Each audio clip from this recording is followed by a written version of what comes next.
14th March 1931, the first talkie was released. And fasten your seat belts. It had 50 songs. 50 songs.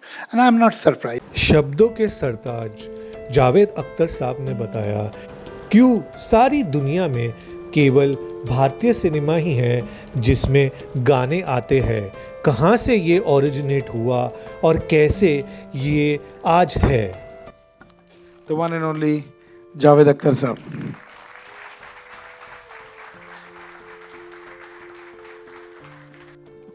Good evening, everybody. To be honest, I'm rather overwhelmed by seeing so much of talent under one roof.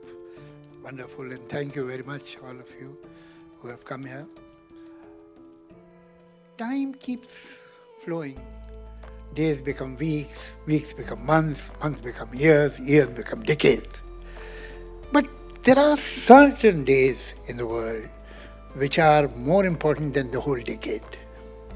Now there are few examples, like it was 8th November 1902,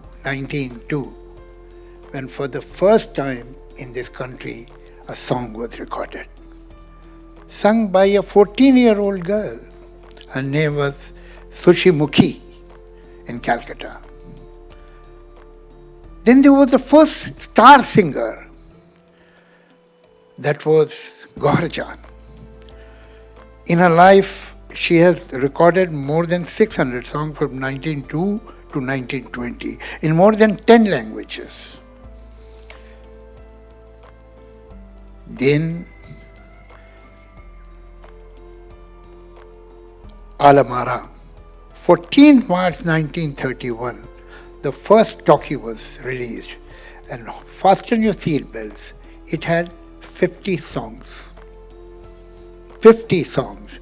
And I'm not surprised because, you see, cinema has inherited the structure from a traditional theatre, whether it is Nautanki or it is Urdu Parsi theatre or Ram Leela or Krishna Leela or plays which are almost 3,000 years old like Mirchakatikam, Shakuntalam.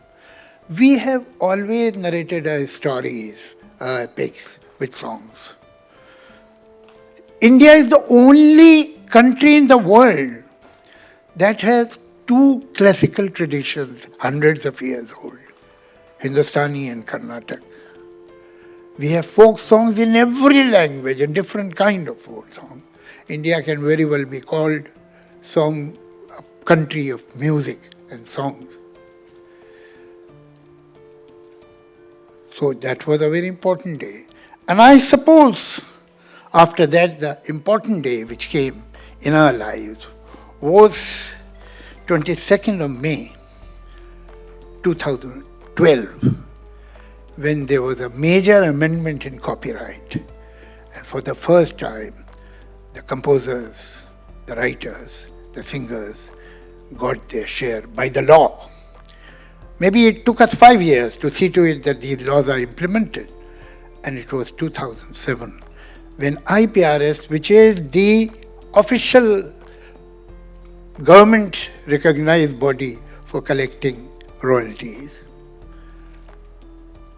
was taken over, or at least we had an equal share in power in IPRS, the writers, composers.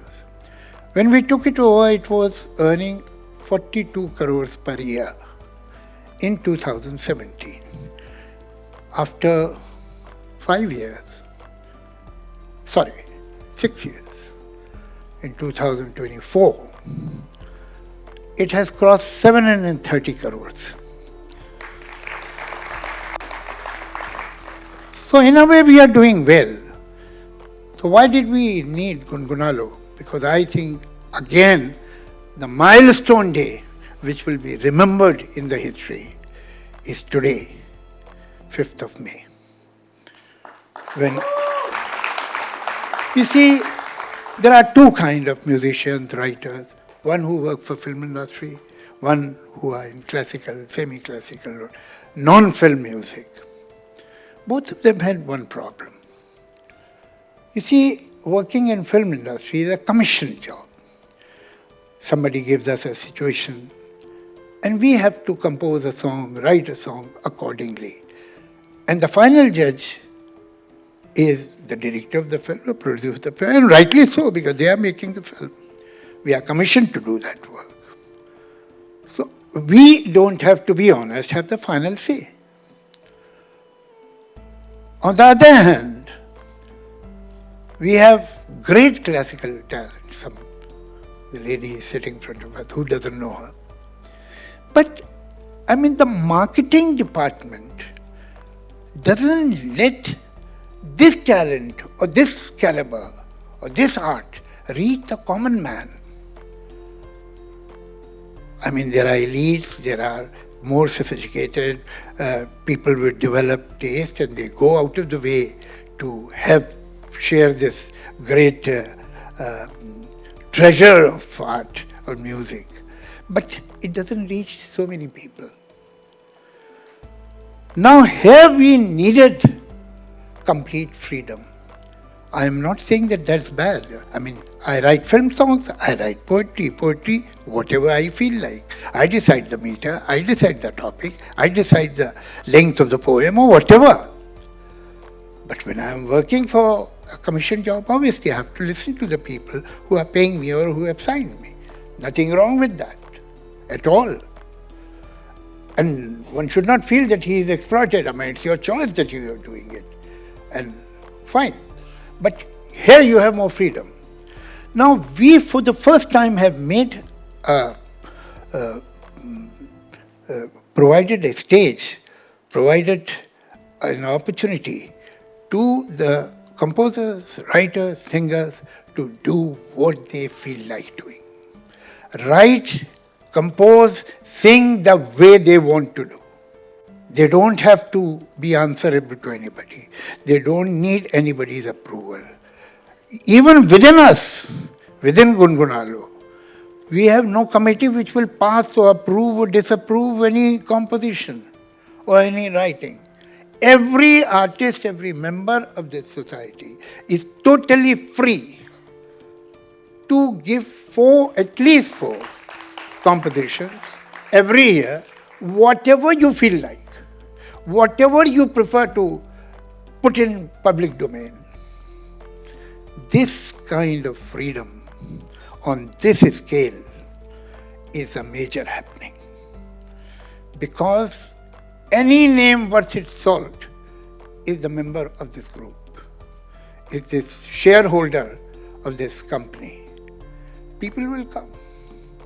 And for the first time, even that art, which is much superior, great art, but has not reached the common man.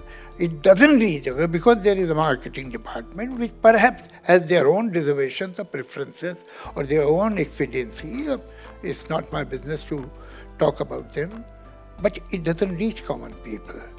This is the time when on this popular platform, we will have total freedom. All kind of music will reach to all kind of people. It's a major happening. We don't realize it today, but after 20 years, after 25 years, May the 5th will be one of the biggest milestones in the history of Indian music.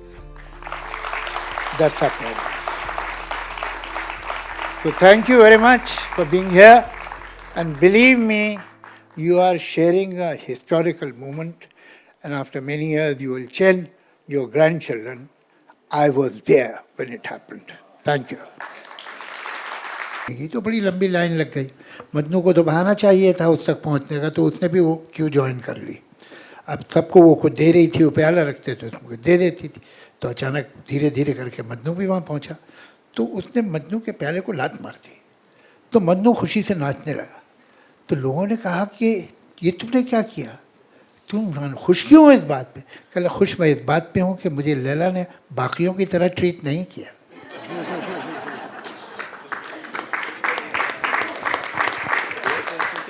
Sir मैं प्रसून जी से कुछ कहना चाहूँगा.